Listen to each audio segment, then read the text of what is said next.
સ્વરૂપ, સામર્થ્ય, સ્વભાવ. તો ભગવાનનું સ્વરૂપ કેવું છે જેની કથા તમે સાંભળવા જઈ રહ્યા છો?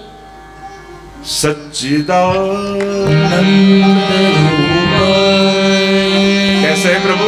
सत चित और आनंद रूपाय. सबसे पहली बात, रूपाय. ये कोई ऐसे भगवान की कथा नहीं है जो दिखाई न दे, जो सुनाई न दे, जो समझ में न आए. रूपाय, रूप वाले परमात्मा की कथा है. આપણે ત્યાં મહાપ્રભુજીનું પણ નામ છે સાકાર બ્રહ્મવાદૈક સ્થાપકો વેદ પારગ. સાકારની ઉપાસના આપણે તો કે દેખાતો કે સાકારની વ્યાપકતા જ નિરાકાર જેવી પાસે છે. અને નિરાકારનો અર્થ આકાર વગરનો એવો નથી થતો. શાસ્ત્રોમાં નિરાકારનો અર્થ થાય છે अलौकिक आकार वाला. जो दिव्य और अलौकिक आकार वाले हैं वही निराकार है, वही साकार है. આ ભાગવતમાં તો એવો ભગવાન છે કે બ્રહ્મની વ્યાખ્યા જ્યારે કરવામાં આવે છે ત્યારે એ સર્વ વ્યાપક, સર્વમાં વ્યાપેલો એવી જ વ્યાખ્યા થાય. પણ ભાગવતમાં જે બ્રહ્મનું વર્ણન છે એ આપણને બહુ નજીક પડે એવો પરમાત્મા છે. કારણ કે આપણને દેખાય એવું જોઈએ, સંભળાય એવું જોઈએ, સમજાય એવું જોઈએ. આ ઠાકોરજી કેવો છે કે આને જોશો ને તો બીજા કોઈને જોવાની ઈચ્છા નહીં થાય. એવું તો આનું રૂપ છે. રૂપાય. અને આના જેવું રૂપ દુનિયામાં કોઈનું નથી. આપણે તો એવો ઠાકોરજી જોઈએ. જો આપણે તો એમ નથી કે મર્યા પછી ભગવાન મળે. પુષ્ટિ માર્ગ ને આપણે તો જીતા જીવંત આજ આંખે એને જોવો છે, આજ કાનેની વેણુ સાંભળવી છે, આ જીવાથી એના દ્રામૃત ગ્રહણ કરવા છે, આજ હાથે એને ખોળામાં લઈને સ્પર્શવો છે. શબ્દ, સ્પર્શ, રૂપ, રસ, ગંધ આ પાંચે દ્વારા એની પ્રતીતિ આપણે કરવી છે. પુષ્ટિમાર્ગની ફિલોસોફી છે જ્યારે તનુનવત્વ અને અલૌકિક સામર્થ્ય જીવને પ્રાપ્ત થાય છે ત્યારે આંખે દેખાય છે. रूप देख नैना पलक लागे. लोगों के भगवान हो तो देखा ही नहीं.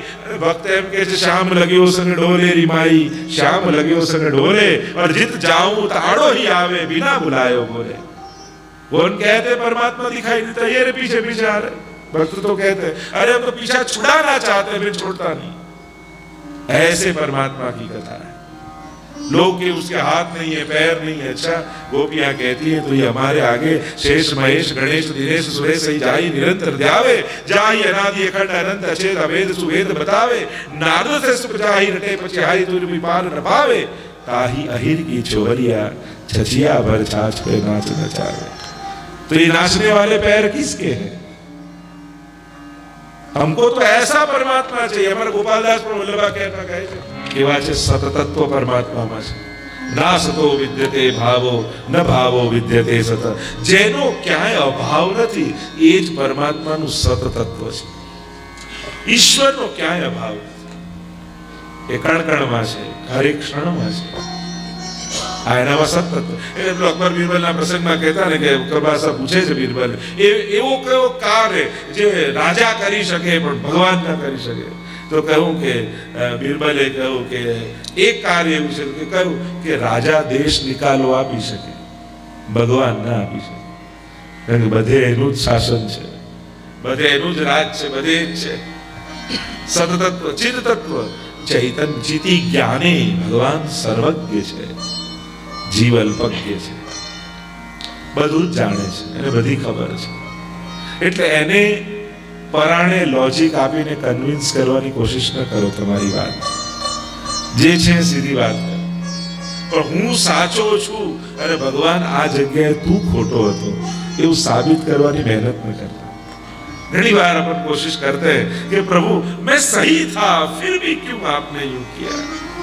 तो तारी आंखें साचो હતો પણ મારા કુદરતના નિયમમાં या મારા આ સમગ્ર સૃષ્ટિના કાર્યમાં તું ખોટો પડે જરૂરી હતું. તો આપણે નથી જાણી શકતા.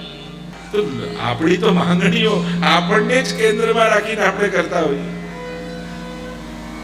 એ સર્વજ્ઞ છે, એ બધું જ. ન ચાતુર્યમ પ્રયોજકમ મંદર્યામી સમસ્તાનામ ભાવમ जानति मानस. हरिराय जी शिक्षा पत्र में भी आज्ञा करते हैं कि वो जानता है, ઉનકે આગે ચતુરાઈ મત કરો. જેણે બુદ્ધિ આપી છે એની આગળ બહુ બુદ્ધિ વાપરવાની જરૂર નથી, એ જાણે જ છે. એટલે તો ભગવાને કહ્યું કે આ બે હથિયાર મારા ચરણ મહીએ મને આદત સ્વ મही बुद्धि निवेश है, तेरी मन और बुद्धि मुझको दे दे पहले, क्योंकि ये दो रहेंगे खिलौने तो तू खेलता ही रहेगा, फिर मेरा नहीं हो पाएगा. जो एक वस्तु યાદ રાખો, તમારી બુદ્ધિ ગમે તેટલો સારો લોજિક તમને આપે પણ ભગવાનથી દૂર જવાની વાત કરે ને તો સમજી લેજો અત્યારે મારી બુદ્ધિ મને છેતરી રહી છે. ગમે તેટલો સારો લોજિક, ગમે તેટલો તમને બુદ્ધિ તો કન્વિન્સ કરીને જ પાપ કરાવે ને. બુદ્ધિ એટલી હોશિયાર છે, પહેલા તમને કન્વિન્સ કરે. મારે ક્યાં કરવું? તો આ તો બધા ફ્રેન્ડ સર્કલ હતા, ના તો માહોલ આમ હતો, ના તો બધા હતા. માણસ પાપ બી કરાવે તો કારણ બીજા ઉપર, ઢોળે બીજા ઉપર. પણ ગમે તેટલો સારો લોજિક તમને આપે તમારી બુદ્ધિ, પણ સત્કાર રે, સત્સંગ અને સેવાથી દૂર થવાની બુદ્ધિ વાત કરે ને ત્યારે સમજી લેજો અત્યારે મારી બુદ્ધિ મને છેતરવા લાગી છે.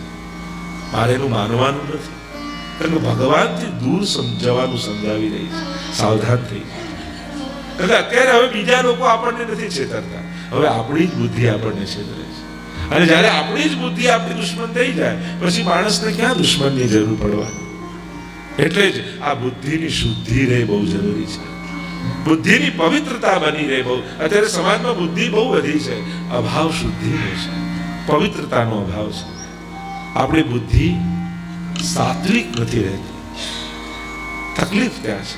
એટલે પ્રયાસ એટલું કે દર્શન કરતા 10 મિનિટ લાગે મંદિરમાં, પણ દર્શન કરવા જવું એ વિચાર આવતા આવતા 60 વર્ષ જતા રહે છે માણસ.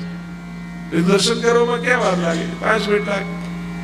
આ બુદ્ધિ અને ચરણ અંતર કેટલું? 5 ફૂટ 5.5 ફૂટ. આ બુદ્ધિની વાતને આચરણમાં આવતા આવતા 60 વર્ષ જતા રહેતા. 6 ફૂટ કાપવામાં, 5 ફૂટનું અંતર કાપવામાં જીવન સમાપ્ત થઈ જાય છે. તો ચિત્ત તત્વ પરમાત્મામાં, અને ત્રીજું તત્વ છે આનંદ.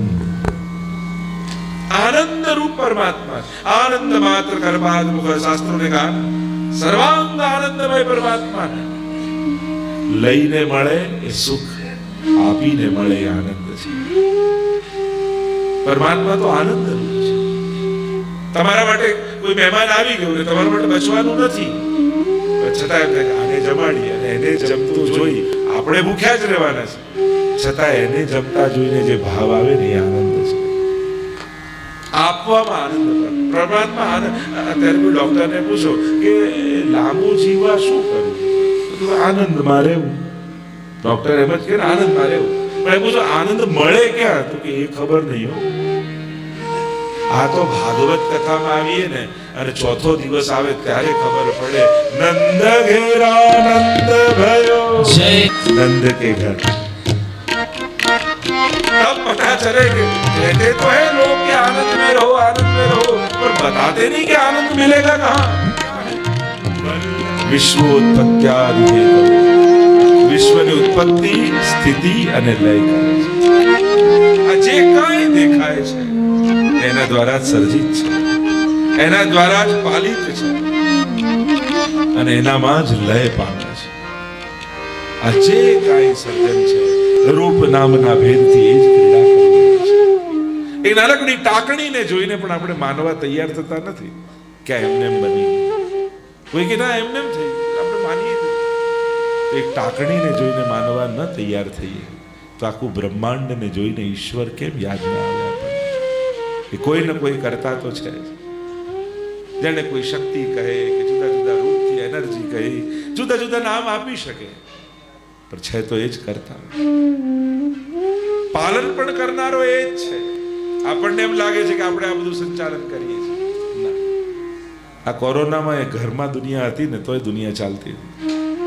બધા ઘરે જ પુરાયેલા તોય ઝાડ ઉપર કળીઓ ઉગતી, ફળ ઉગતા. ઉલટાનું વધારે દુનિયા સારી. ત્યારે સમજાયું કે આ તો માણસે જ બગાડી છે. માણસ ઘરે રહ્યો ત્યારે ખબર પડી કે આ તો બધું સારું થવા લાગ્યું. પાલન કરતા પણ ભગવાન જ છે.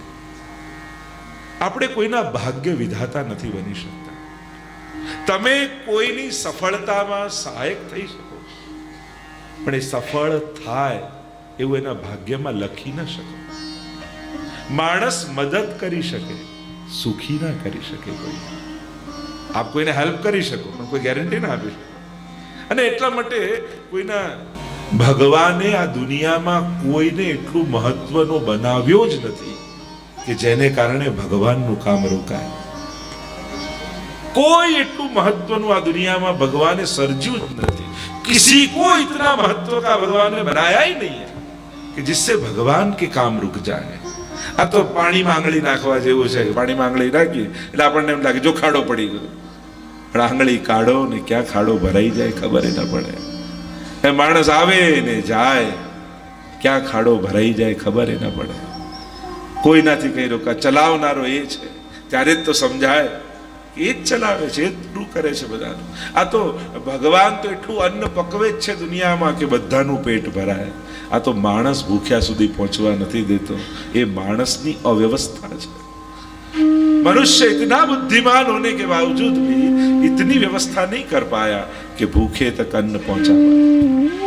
એમાં પણ ભાવ સાચવવામાં અનાજ ખતમ બગાડ નાખે કે આનો ભાવ નહીં ઘટી જશે નહીં તો એ તો એમાં એના માર્કેટ વેલ્યુ નો વિચાર. तो परमात्मा ही पालक है, सर्जक है और विसर्जक है. जो भगवान नाश नहीं करता, પોતાનામાં લય કરે છે. મહાપ્રભુજીની શુદ્ધાદ્વૈત બ્રહ્મવાદની ફિલોસોફીમાં સર્જન અને નાશ નથી. મહાપ્રભુજીની ફિલોસોફીમાં આવિર્ભાવ અને તિરોભાવ છે. ભગવાન કારણ કે જે સર્જન કરે એનો નાશ થાય, પછી જગતને મહાપ્રભુજી સત્ય માને છે અને માયાવાદમાં એને મિથ્યા માનવામાં આવ્યું કે જે નાશવંત હોય સત્ય કેમ હોઈ શકે. તો મહાપ્રભુજી એમ સમજાવે છે કે જેમ કાચબાનું ઉદાહરણ આપવામાં આવે વેદાંતમાં કે જ્યારે ક્રિયા ન કરવી હોય ત્યારે ઇન્દ્રિયોને અંદર લઈ લે અને જ્યારે ક્રિયા કરવી હોય તો મુખ અને ઇન્દ્રિયો બહાર કાઢીને કાર્ય કરવા લાગે. એમ ભગવાનને જ્યારે લીલા કરવાની છે ત્યારે ભગવાન પોતે આત્મકૃતે પરિણામાન, પોતે પોતા જગત રૂપે સર્જિત થાય છે. અને સર્જન પોતે અને કારણ જો સત્ય છે તો કાર્ય પણ સત્ય હોય. કાર્ય કારણ અભેદા. સોનું છે એનાથી કુંડળ બનાવો, બગડી બનાવો, વીંટી બનાવો, સોનું જ રહેવાનું છે. એમ ભગવાન જ આવિર્ભૂત થાય છે અને ભગવાન જ પોતાનામાં તિરોધાન કરી લે છે, લય કરી લે છે. એટલે સર્જન અને નાશ નથી, આવિર્ભાવ અને તિરોભાવ છે. તો ભગવાન આજ કયું વિશ્વની ઉત્પત્તિ સ્થિતિ ને લય કરે છે. અચ્છા, પણ બહુ મોટા કાર્યો કરતા હોય ને સ્વભાવના પછી આકરા થઈ જાય તો એનો સ્વભાવ કેવો છે તો કે તાપત્રય વિનાશાય, ત્રિવિધ તાપોને હરનારા પરમાત્મા છે. ભગવાન બધું જ જોઈ શકે છે, ભક્તની આંખમાં આંસુ નથી જોઈ શકતા. એ કોઈનું દુઃખ નથી જોઈ શકતો, એ દુઃખ હરતા છે. ભગવાનનું નામ જ હરી છે. જે દુઃખને હરી લે એ જ પરમાત્મા. ત્રણ પ્રકારના દુઃખોની વાત છે, આદિ ભૌતિક, આધ્યાત્મિક અને આદિ દૈવિક. આ ત્રણેય પ્રકારના દુઃખો છે અને આ ત્રણેય પ્રકારના દુઃખોને હરનારા પરમાત્મા છે. ત્રિવિધ તાપોને હરનારા, કારણ કે પાપનું ફળ જ તાપ છે. પાપ કર્યા તો દુઃખ આવે. જે દિવસે તમારા દુઃખનું કારણ તમે પોતાને સમજવા લાગશો ને એ દિવસે દુઃખ નાનું થવા લાગશે. આપણને હંમેશા આપણા દુઃખનું કારણ બીજું કોઈ લાગતું હોય છે, કાં સંજોગો, ક્યાંક વ્યક્તિઓ. અને બીજાને જ્યાં સુધી માનશો ત્યાં સુધી દુઃખ હંમેશા મોટા રહેશે. પણ જે દિવસે એ સમજાઈ જશે કોહુ ન કાહુ સુખ દુઃખ કરદાતા, નિજ કૃત કર્મ ભોગ ही सब भ्राता. कोई किसी को दुख नहीं देता, कोई किसी को सुख नहीं देता, हर एक व्यक्ति खुद के किए हुए कर्म ही भोगता है. कर्म की कलम से हमने ही अपने भाग्य को लिखा है. जब ये समझ में आ जाएगा तो अपने आप दुख कम हो जाएगा.